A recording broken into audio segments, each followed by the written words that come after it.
Allahumma rabbi shrah li sadri wa yassir li amri wahlul 'uqdatam min lisani yafqahu qawli wa la hawla wa la quwwata illa billahil aliyyil azim. Amma ba'd.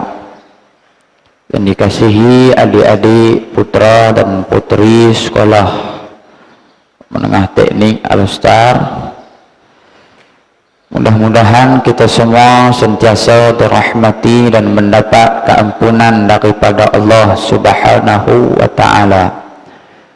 Maka seperti biasa, kuliah subuh kita pada pagi ini bersiaran secara langsung. Bersiaran secara langsung daripada Angkasa Puri Sekolah Menengah Teknik Al-Star, dan sedang dilihat ataupun sedang ditonton di seluruh pelosok dunia insyaallah. Dan kehadiran pada pagi ini alhamdulillah hampir 40.000 orang, termasuk yang duduk lina dalam kampung. Maka adik-adik yang dirahmati Allah Subhanahu wa ta'ala, pada pagi ini kita tengok satu ayat Allah Subhanahu wa ta'ala di dalam Al-Quran, yang mana Allah Subhanahu wa ta'ala berfirman, a'udzu billahi minasy syaithanir rajim, wa man yuti'illaha war rasul fa ulaika ma'al ladzina an'ama Allahu 'alaihim minan nabiyyin was-siddiqin wasyuhada'i was-salihin wa hasuna ulaika rafiqa. Sadaqallahul azim. Yang mana ayat yang Ustaz baca ni, Allah Subhanahu wa ta'ala menjanjikan nikmat, kelazatan, kesedapan ataupun kebahagiaan kepada orang-orang yang beriman dan bertakwa kepada Allah. Yang mana Allah kata, wa may yuti'illaha war rasul, barang sesiapa yuti'illah, yang sentiasa taat kepada Allah Subhanahu wa ta'ala, dan juga di samping taat kepada Allah, dia juga taat war rasul, dan juga kepada Nabi sallallahu alaihi wasallam. Maka bila dia taat kedua-dua ni, kata Allah Subhanahu wa ta'ala, fa ulaika ma'al ladzina an'ama Allah, maka orang tersebut bila dia mati bertemu dengan Allah, dihimpunkan di hari akhirat, dah selesai dah semua proses di hari akhirat, di yaumul mahsyar, tunggu nak dimasukkan ke dalam syurga. Bila dia dimasukkan ke dalam syurga oleh Allah Subhanahu wa ta'ala, dia duduk dengan siapa? Fa'ulaika ma'al ladzina an'ama Allah, orang tersebut akan duduk dengan orang-orang yang sentiasa mendapat nikmat daripada Allah Subhanahu wa ta'ala. Siapa dia golongan ini? Yang pertama kata Allah Subhanahu wa ta'ala, minan nabiyyin, boleh duduk dengan para nabi, wasiddiqin, dan juga boleh duduk dengan orang-orang yang berjuang di atas kebenaran, wasyuhada, boleh duduk dengan orang yang mati syahid, wassalihin, dan juga duduk bersama dengan orang-orang yang saleh, wa hasuna ulaika rafiqa. Allah kata beruntunglah, seronoklah, yahananalah orang tersebut. Sebab apa? Sebab boleh jadi teman kepada orang yang baik-baik di dalam syurga. Maka di antara golongan yang paling taat kepada Allah, paling taat kepada Nabi sallallahu alaihi wasallam, tidak lain dan tidak bukan para sahabat radhiyallahu ta'ala anhum ajma'in. Kita ambil contoh dulu. Yang pertama, sahabat yang paling taat kepada Allah dan juga taat kepada Nabi sallallahu alaihi wasallam, bahkan dia benar-benar takut kepada Allah akan maksiat yang dia buat. Siapa dia? Namanya Sa'labah bin Abdurrahman. Bukan Labah-Labah, Sa'labah. Nama dia Sa'labah. Jadi kamu dulu kata labah-labah air lah, kawan Nabi ada nama labah-labah, bukan dia, tu Spiderman. Ini Sa'labah bin Abdurrahman. Maka selepas Sa'labah ni, sebelum tu dia tidak memeluk Islam. Lepas dia memeluk Islam, dia menjadi orang yang paling sayang dan cinta kepada Nabi sallallahu alaihi wasallam. Bahkan Sa'labah ni boleh dikatakan dia ni menjadi khadam kepada Nabi. Nabi nak apa, Nabi beritahu. Nabi nak benar, Nabi beritahu kepada Sa'labah, maka Sa'labah akan pergi bekerja. Maka satu hari Sa'labah ni, sahabat Nabi ni, di jalan di satu perkampungan orang Ansar. Bila berjalan di satu perkampungan orang Ansar, tiba-tiba Sa'labah jalan dalam kampung orang Ansar, dia ternampak satu benda yang orang kata kita lah ni menakjubkan, yang kita tengok, oh syoknya, begitu. Apa dia? Dia ternampak seorang wanita daripada kaum Ansar sedang mandi. Syok dia orang ni. Tengok kawan lelaki sama lelaki tak ubah syok. Ada tak? Tengok apa hang ni bulu ketiak sedepa. Tu dia bulu ketiak sedepa. Tapi Sa'labah dia bukan tengok lelaki, dia ternampak seorang perempuan manduk mandi. Masya Allah. Kan orang Arab dulu mandi tak tahulah, wallahu a'lam. Kalau orang Melayu kita, dia berkembang tang ke dada orang panggil. Tengok dia berkembang. Duk tengok tu, masya, padahal tu dah kawan tu umur 70 dah. Duk kalau tengok hak serak tu dia kan Sa'labah. Maka Sa'labah bila dia tengok saja perempuan tu duk mandi tanpa dia tak sengaja dia tengok perempuan tu mandi, maka dia pun lari pinai atas satu gunung di antara Makkah dan juga di Madinah. Dia naik atas gunung. Maka bila dia naik atas gunung, Nabi sallallahu alaihi wasallam cari Sa'labah ni 40 hari tak jumpa. Sa'labah menghilangkan diri, dia raib terus 40 hari. Maka turunlah Jibril alaihi salam kepada Nabi sallallahu alaihi wasallam, wahai Muhammad, sesungguhnya ada seorang lelaki daripada kaum kamu ni wahai Muhammad sedang duduk di atas satu bukit yang mana dia duduk di sana sedang memohon pertolongan daripada Allah Subhanahu wa taala. Maka Nabi pun perintah kepada dua orang sahabat besar Nabi, iaitu Sayyidina Umar dan juga Sayyidina Salman Al-Farisi. Salman Al-Farisi, bukan Salman Khan. Salman Al-Farisi. Salman Khan kawan ustaz. Maka Sayyidina Umar Al-Khattab dengan Salman Al-Farisi, mereka pun pergi cari Sa'labah bin Abdurrahman.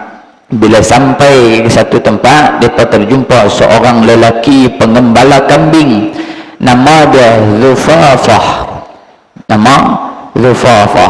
Maka Sayyidina Umar dengan Salman Al-Farisi tanya lelaki tersebut, wahai lelaki, kamu nampak tak seorang lelaki yang mana nama dia Sa'labah bin Abdurrahman? Maka lelaki ni kata, ya, kami selalu nampak lelaki tersebut. Sebab apa? Dia suka naik atas bukit bermunajat kepada Allah. Pada waktu malam dia turun bertepuk diri.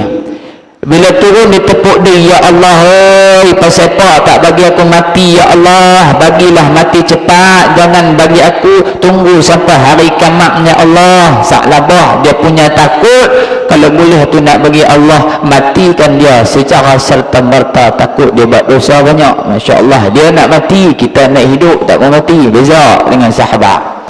Maka Umar Al-Khattab dan juga Sayyidina Umar dia kata, ya, sesungguhnya laki itulah yang kami duk cari. Ditakdirkan oleh Allah, tengok-tengok Sa'labah dia turun daripada bukit.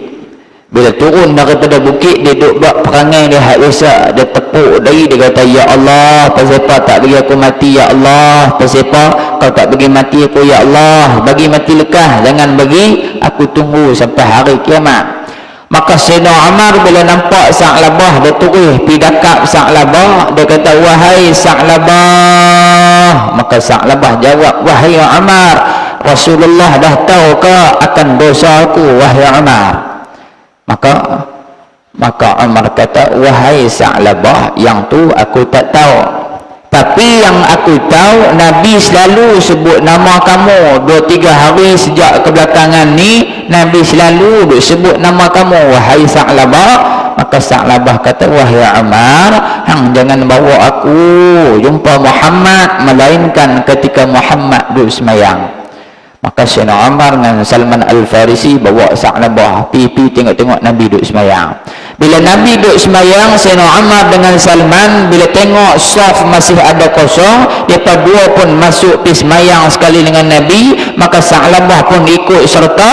Bila Nabi baca satu ayat ketika mana Nabi menjadi imam, Sa'labah dia dengar jatuh pingsan tu. Masya Allah. Sebab apa? Mereka hayati ayat Quran. Bila dengar Nabi baca pula, pingsan tu. Habis Nabi bagi salam, Assalamualaikum warahmatullahi, Assalamualaikum warahmatullahi. Tengok-tengok Sa'labah pingsan dah. Bila Sa'labah pingsan, Nabi tanya Umar, wahai Umar, kamu buat apa dekat Sa'labah sahabatmu ini, wahai Umar Al-Khattab? Maka Sayyidina Umar tak jawab apa. Sayyidina Umar kata, ya Rasulullah, inilah Sa'labah ya Rasulullah, dia ni kami dah bokmai dah jumpa dengan kamu ya Rasulullah. Maka Nabi pun gerak punya gerak Sa'labah, dia terjaga. Maka bila Sa'labah terjaga, Nabi tanya, wahai Sa'labah, hang pitang mana? 40 hari tak main-main ni, hang hilang pitang mana? Maka Sa'labah kata, ya Rasulullah, aku ni banyak dosa ya Rasulullah. Maka Nabi kata, wahai Sa'labah, bukankah aku dah bagi tahu kepada kamu satu ayat yang mana bila kamu baca boleh menghapuskan segala dosa-dosa kamu? Apa dia ayat tersebut? Kita duk baca lepas semayang dalam doa, Rabbana atina fid dunya hasanah wa fil akhirati hasanatan wa qina azabannar. Ayat tu. Maka Sa'labah kata, ya Rasulullah, dak dosaku lagi besar ya Rasulullah. Aku ternampak perempuan mandi, bukan kucing mandi, perempuan mandi ni ya Rasulullah. Kucing tiap-tiap hari tak nampak mandi, tambah anjing dak, Masya Allah, bukan dekat mandi, hak lain pun kita nampak lah. Dan lagi dia pergi punggil kayu, hai cek ya dah ada kacau anjing dah. Kita tak dapat lagi duk jelis kat anjing, pergi kat dia, ustaz tak buat, tak buat, anda tak buat kan. Maka Sa'labah kata, ya Rasulullah, aku punya dosa ni besar lagi. Maka Nabi kata pula kepada Sa'labah, wahai Sa'labah, aku nak tanya dosa kamu dengan kalamullah yang mana besar lagi? Maka Nabi kata, sesungguhnya kalamullah lebih besar daripada dosa yang kamu buat. Maka Jibril turun bagi wahyu kepada Nabi, wahai Muhammad, kamu bagi tahu kepada Sa'labah, Allah kata kalau dia datang bertemu dengan Allah Subhanahu wa ta'ala walaupun dengan dosa dia sebesar gunung, ketahuilah rahmat dan juga pengampunan daripada Allah Subhanahu wa ta'ala lebih besar daripada dosa yang kita buat. Masya Allah, punya sayangnya Allah. Satu ketika Sa'labah dia jatuh sakit selama 8 hari. Maka para sahabat bagi tahu, ya Rasulullah, ni Sa'labah ni sakit tenang dah, nazak dah ya Rasulullah. Maka Nabi pun pergi ke rumah Sa'labah. Bila Nabi ziarah Sa'labah, Nabi tengok keadaan Sa'labah. Maka Nabi pun ambil kepala Sa'labah letak atas paha Nabi, atas kaki Nabi. Maka Sa'labah pun letak balik, buat turun kaki dia di bawah, buat turun kepala dia tak di bawah, tak mau letak atas paha Nabi. Maka Nabi tanya, wahai Sa'labah, pasal apa hang buat turun kepala hang ni ya Sa'labah? Maka Sa'labah kata, ya Rasulullah, sesungguhnya dosa aku ni terlalu banyak ya Rasulullah. Dosa aku ni terlalu banyak ya Rasulullah. Maka Nabi tanya balik kepada Sa'labah, wahai Sa'labah, sekarang ni kamu duk sakit lah ni, kamu rasa lagu mana wahai Sa'labah? Maka Sa'labah menjawab, seperti dikerumuti semut pada tulang. Macam semut merumun kita punya tulang. Dan juga seperti mana semut rumun ni nah, faham kan rumun kan? Semut merumun kita punya daging. Demai bro, demai. Rasa sakit pun ada, asal lagu mana pun dia tahu. Maka Nabi SAW tanya kepada Sa'labah, wahai Sa'labah, kamu ni nak apa sebenarnya? Maka Sa'labah kata, wahai Rasulullah, sesungguhnya aku ni teringin sangat nak mendapat keampunan daripada Allah Subhanahu wa ta'ala. Maka Jibril turun mai kepada Nabi, wahai Muhammad, bagi tahu dekat Sa'labah, kalau Sa'labah ni dia bertemu dengan Allah dalam keadaan dosa yang banyak, ketahuilah bahawasanya rahmat dan kasih sayang, pengampunan Allah tu lebih besar daripada dosa yang Sa'labah buat. Maka Nabi pun bagi tahu lagu tu dekat Sa'labah. Sa'labah dengar tu, mati tu, Masya Allah, dengar saja mati tu, apa yang Nabi bagi tahu. Maka di akhir kehidupan Sa'labah ni bukti bahawasanya dia ni orang yang benar-benar bertakwa kepada Allah. Yang pertama, dia ni tengok perempuan mandi jadi ketak letuk dah, jadi ketak dah, takut dah. Yang kedua, lari 40 hari semata-mata nak mendapat keredaan dan keampunan Allah. Yang ketiga, Sa'labah sebelum dia mati dia takut dosa dia Allah tak ampun. Bila Jibril bagi tahu kepada Nabi yang Allah ampunkan dosa Sa'labah, Sa'labah dia dengar dia seronok mati tu, Masya Allah. Maka di akhir kehidupan Sa'labah, Nabi pun suruh para sahabat mandikan dia, kafankan dia, sembahyang dan dia. Habis sembahyang habis semua dah, semua duk pakai usung. Maka Nabi pun usung juga. Nabi usung jenazah dia dalam keadaan berjengkek-jengkek, berjinjak. Habis dah tanam semua dah, sahabat tanya, ya Rasulullah, pasal apa tadi kamu usung jenazah Sa'labah ni berjengkek-jengkek tak macam biasa? Maka Nabi kata, wahai sahabat, sesungguhnya kamu tak nampak sesungguhnya di hadapan aku yang duk bawa jenazah Sa'labah ni, para malaikat Allah Subhanahu wa ta'ala duk bawa punya banyak, sampai Nabi pun tak celih kena berjengkek. Masya Allah. Sebab apa? Sebab dia bertakwa kepada Allah Subhanahu wa ta'ala. Tu Sa'labah, cerita yang pertama. Pagi ni Ustaz nak kongsi cerita ya. Bila kamu tahu cerita, kamu boleh balik pula pergi cerita dekat adik-beradik kamu, dekat mak kamu, dekat ayah kamu, dekat mereka kamu. Ada mereka? Ada? Ada?